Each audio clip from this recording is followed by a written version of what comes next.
Good afternoon and welcome to the Wellness Collective. We are so excited to have as our guest expert, the current Dean of the Howard University College of Nursing and Allied Health Sciences, Dr. Gina S. Brown. Dr. Brown is a transformational leader who has spoken on 5 continents to address health disparities as well as social justice and religious liberty issues, and to promote diversity, equity, and inclusion. Dr. Brown's topic is New Start. Let's get started on a new you. Dr. Brown, we are so happy to have you with us, and we are looking forward to your presentation. Welcome. Thank you so much. Thank you so much for having me on the Wellness Collective. I count it an honor and a privilege to be in your presence and among such esteemed presenters as those who've gone before me. And I know that we're guided by the tyranny of time. So I'm going to get right to the presentation. So when you asked me to present, I prayed about what would be most helpful for our global community because Howard is such a global community. And so as many of us know, there are 8 natural remedies that God has given us to use, which is coined in the phrase of New Start. N being for nutrition, which is dealing with a proper diet. E being for exercise, we must get up and move daily. The W refers to water. S is what we need for sunlight, vitamin D, and maintaining good health. T is for temperance, which is used in all things in the moderation of life. A is for air. There's nothing like fresh air to motivate us. R refers to rest. The Bible says in Psalms 127, he gives his beloved sleep. And T, the final T, is for trust and divine power, trust in God. And we'll talk about that. The purpose in today's conversation, Dean, is really not just to talk the talk, but to actually walk the walk as we daily apply these 8 principles of life to us so that by God's grace, we can live better physically, mentally, spiritually, emotionally, financially, morally, racially, socially, spiritually, and not just totally. So for the purposes of our conversation, we're not just going to talk about physical health, but we're going to talk about how all of these 8 components bridge together to really make a difference in our lives, to make sure that we are healthy in all of those components. It's really helpful, and it's important to note that at this time of our global pandemic, that we really make sure that all of those types of health are connected. So we're going to look at how to become a new person in the midst of a pandemic. So Dean Richardson, I got bad news for you, and I got good news for our listeners today. And we'll go to our first slide. The bad news for some and the good news for others is that the American Dietetic Association has finally concluded that a vegetarian diet can supply all of the necessary dietary ingredients to health. So the prestigious Mayo Clinic endorses a plant-based diet. More and more researchers are saying go plant-based, which means eating a variety of nuts, fruits, grains, vegetables, all of the things that really make a difference in our lives. And a plant-based diet really assures us that we're getting mostly antioxidants, fiber, vitamins, minerals, nutrients with the least amount of calories. So as we move to the next one, you'll look at where that New Start piece is. I want to go back and talk about in the beginning. Before the biblical flood, when you had Adam and Eve, they lived until they were in their 900s. After the flood, when man was introduced to meat, the average lifespan was decreased by 81%. Which means we went from living 969 years, Methuselah, the oldest person that ever lived, biblically recorded, to living, the Bible says, 70 years. And so how did we have that 81% decrease in lifespan? Because after the flood, when things were added into our life, such as meat and those other things, it decreased our lifespan. So I want to go to the next one and look at the things that we're worried about when we look at eating healthy or not eating meat products or anything that had a parent. We worried about protein? Don't be. There are other ways to get our proteins in other than disease-ridden meat. Peas, beans, varieties of sources of other things, brown rice, whole wheats, oats, corns, nuts, even though we need to eat them sparingly. Did you know, Dean, that a cup of vegetarian baked beans has 12 grams of protein? That's huge. As we're looking at a diet filled with meat and cheese, which provide too much protein, you have to also realize that meat products provide arteriosclerosis and other disease components that we're not related to. Carbohydrates, they contain the energy that we need in order for our bodies to be healthy. But as we look at those things, our carb foods such as bad carbs, table sugars, refined grains such as white rice, white flour, all those things candy, soft drinks, which I love, need to be excluded from our diet in order for our minds to work clearly.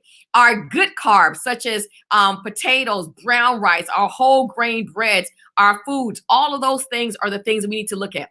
Avoiding bad fats, such as lard, shortening, margarine, believe it or not, butter is healthier than margarine, meat, poultry, fried foods, creams, mayonnaise, and cheese. They're not needed because they're considered harmful fats.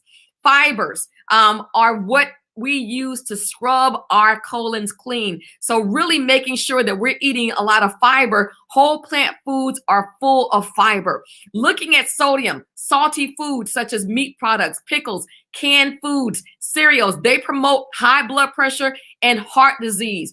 We're trying to limit that. A little salt is good. A lot of salt, not so much.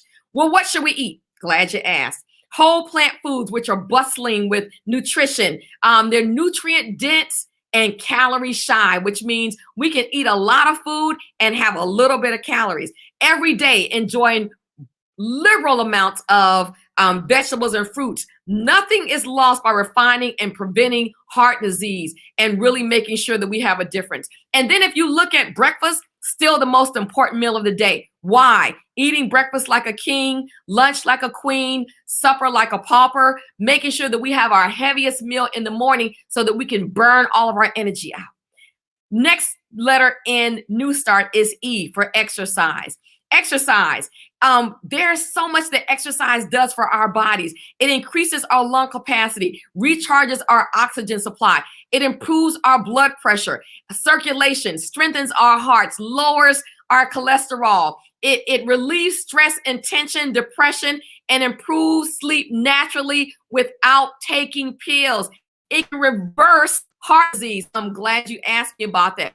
Next one, if you look at where it is, improving metabolism, promoting and stabilizing our blood sugar, which also decreases the amount of weight that we actually gain. Going to the next one of strengthening our bones, counteracting osteoporosis, making us strong. Even as we get older, the more exercise we have, the stronger we can get. Increasing our physical strength and toning our muscles by improving our oxygen utilization.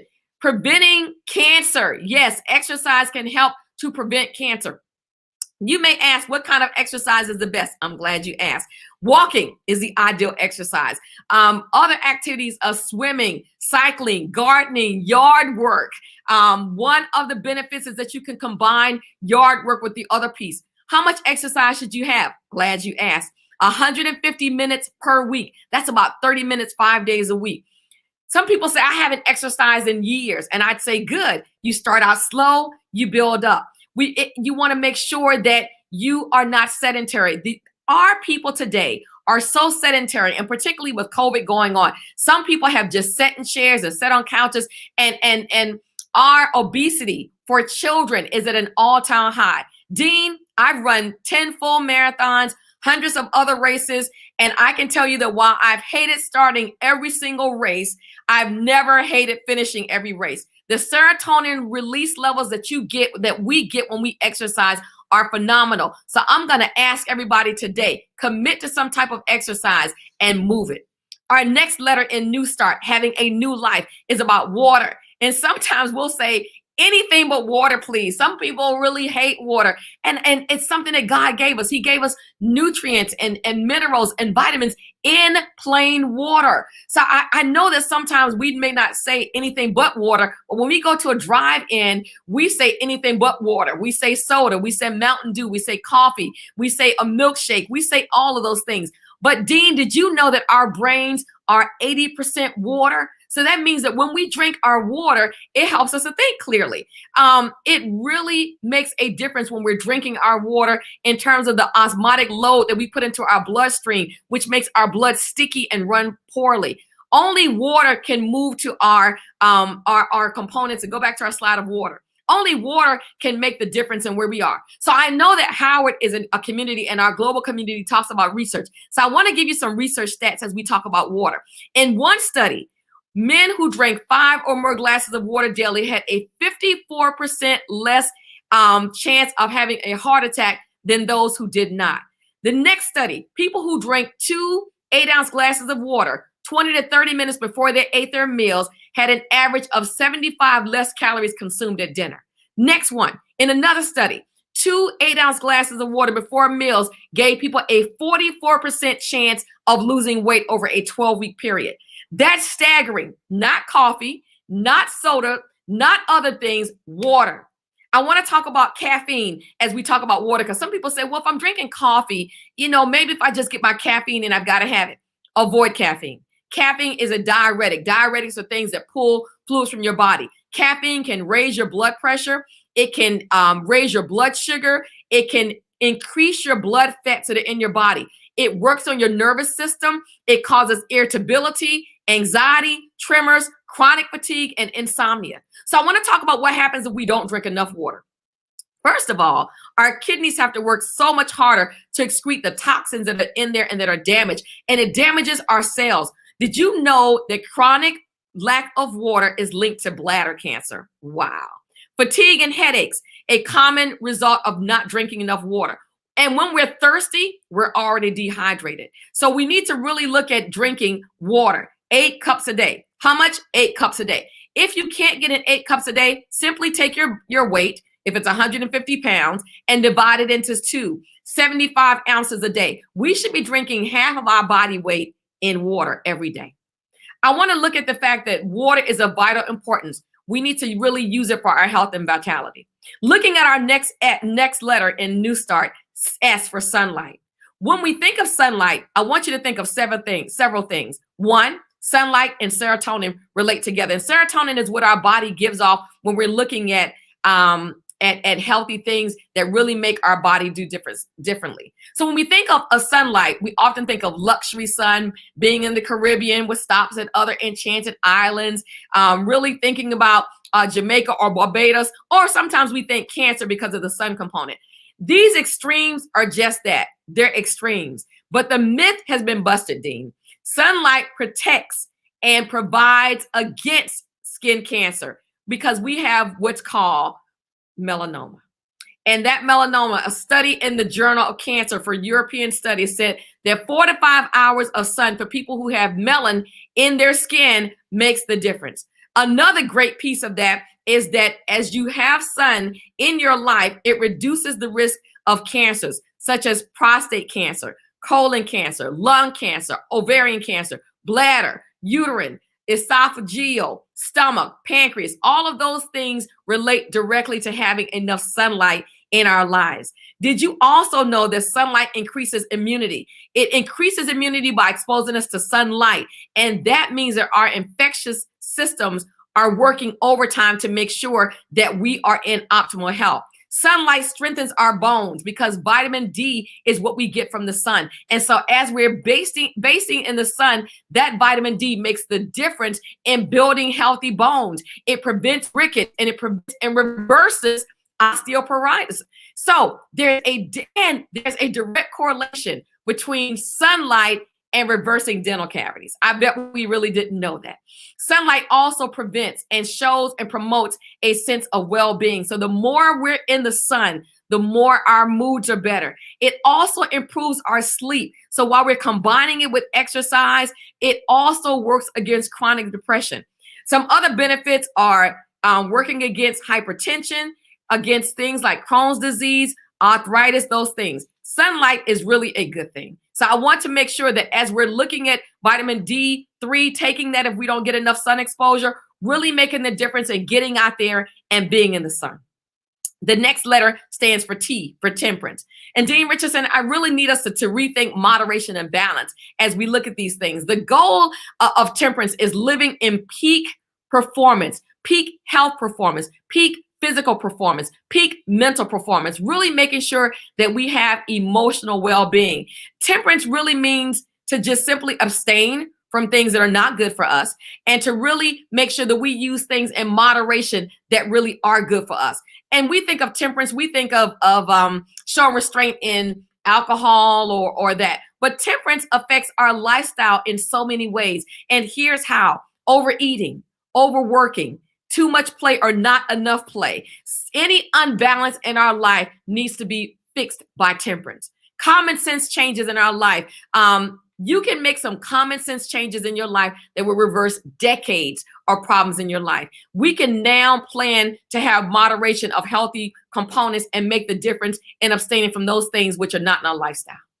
A is our next letter that we're looking at, and A stands for air. Looking at that. So, Dean, I want to ask you a question. Have you ever felt like someone's choking you? Your chest feels tight, and you're coughing, or you may be wheezing, or you can't seem to catch your breath, or you just feel panicky? We run when we feel that way for the most oxygenated place that we can get to. We may sometimes grab an inhaler. We may take a sniff from oxygen.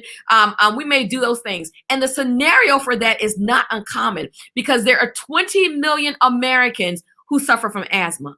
In severe cases, asthma attacks can be deadly.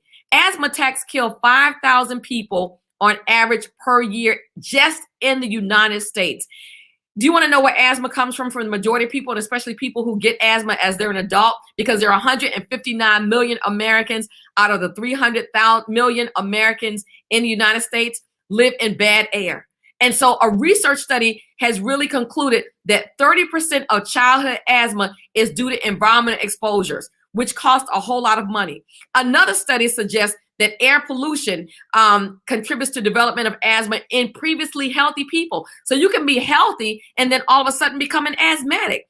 Why? Air pollution. It's been caused and linked to pneumonia, heart attacks, heart arrhythmias, cardiac cancers, and other diseases. What do we do about that?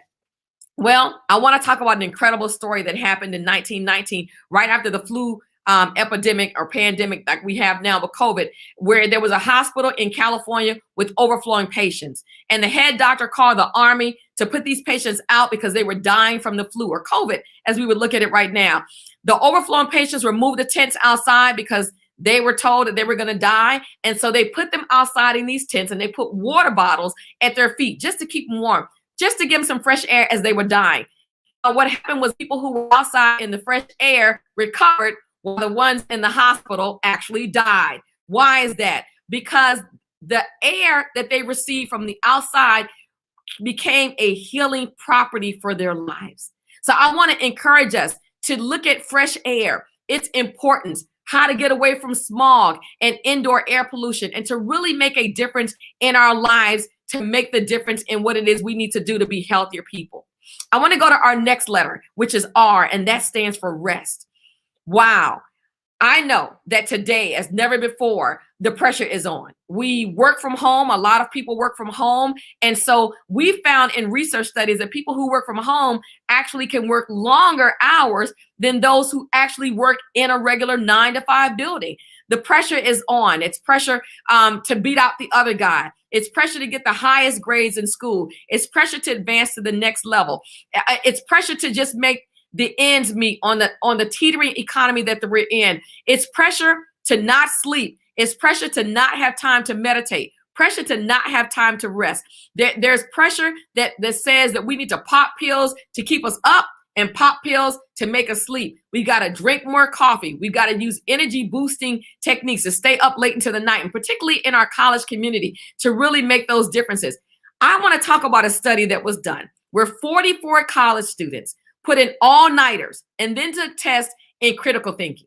They performed worse on the test than those who went to bed and got 8 hours of sleep, because those who received the 8 hours of sleep, Dean, were more focused. The conclusion is that college students are not aware that when they stay up late at night, and those who teach in colleges and universities as well, that when we stay up late at night, we deprive negatively our ability to complete complex and cognitive tasks because our bodies are made for sleep. We have what are called circadian rhythms in our bodies. And so our bodies have been fearfully and wonderfully made that we need to go to sleep. Dr. Mark Myhow from the University of Minnesota Medical School says that any amount of sleep deprivation will diminish mental performance. We've got to learn to go to bed. One night, listen to this, Dean, one complete night of sleep deprivation makes a person as impaired as drinking and driving. Wow, we did not know that. The prestigious Lancet community in Europe says that chronic sleep loss not only increases the severity, but also hastens the onset of age-related diseases. So we try to figure out why we are just developing diabetes or hypertension or obesity or memory loss, because we won't go to bed without sleeping. And let me tell you about sleep medications. During normal sleep, we have REM sleep, which puts us into our deep sleep, and it makes us relax and have those sleep components. When we take sleeping aids and sleeping pills, it knocks out the REM sleep. So we're sleeping, but we're not resting. So in order to get a good night's sleep, we got to make sure we have a totally dark room. We got to leave bright lights out, off computer screens. We got to turn off TVs.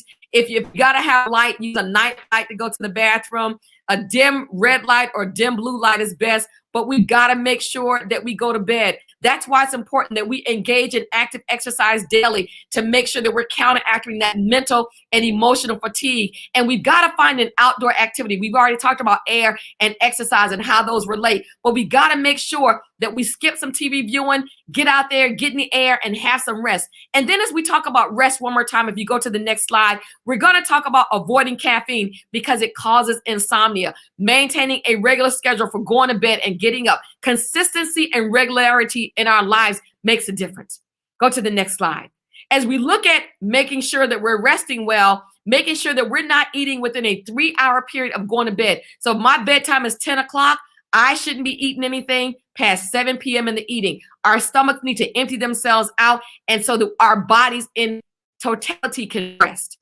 Looking at not rehearsing the day's problems, count your blessings, go to bed, take a bath. And then I want to talk about one more component of sleep, making sure, if you go to the next slide on rest, a relationship with a God who can bear your anxieties. A lot of times people can't sleep because we're overwhelmed. Making sure that you're casting your cares on God and making sure that you're taking 1 day of rest per week. Try work performance on 6 days. Try a 7th rest. It does make a difference. Our bodies are built to have those circadian rhythms to make us go to sleep.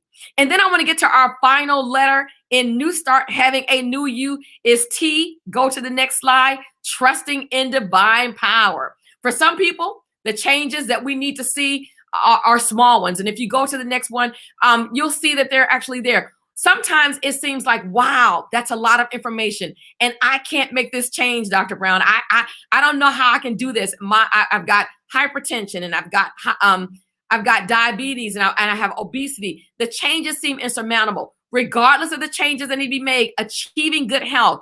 God says, I want you to prosper and be in good health, even as your soul prospers. Trusting, not just acting, but trusting that you can make the difference in the change. Making sure that whatever your divine power is, mine, I call him Jesus. Making sure that that difference in your life, that you put those things in your divine power and that you move there. When you feel that you cannot change your bad habits, you have a God that can do that for you. Handing over control and trust to him who said, I've come that you have life and have it more abundantly. So go to our next slide. I want to talk about where that actually is. Peter expresses it this way: casting all your anxiety upon him, for he cares for you. So this is a time to really say, I'm going to have a new start. I'm going to have a new you. I'm going to be a new person. I'm going to go over nutrition, making a difference in what I eat. Exercise, making sure that I get out there and make a difference in my body. W for water, making sure that I drink half of my body weight in water. S for sunlight, making sure that I get that vitamin D to make sure that my mood is flexed out right. That other T, making sure that I have temperance in everything that I do. A for air, making sure that I take those deep breaths in and make a difference. R for rest, making sure that I have the rest that I need. And the last T, trust in divine power. So I want to go to our next slide and just look at this component here. Here's the conclusion of the whole matter. Sick and tired of being sick and tired. You want a new start making a difference. I'm going to ask you to focus, pray, meditate, and let tomorrow, not Monday, but let tomorrow be the first and best day of the rest of your life. So, Dean, I know I've gone through this quickly. I know we were time locked, but I wanted to make sure I got all the points in there. And so we'll stop here and I'll take questions on anything else that you want to ask in reference to this. But I just want to make sure that all of our global community knows that this is a time, even in the midst of COVID, even in the midst of everything that's going on, that we can become new, that we can have a new start and build a new us, just following those 8 principles of health. Wow, thank you so much, Dr. Brown. I have a question for you. Absolutely. Can you share how you developed this holistic approach to wellness?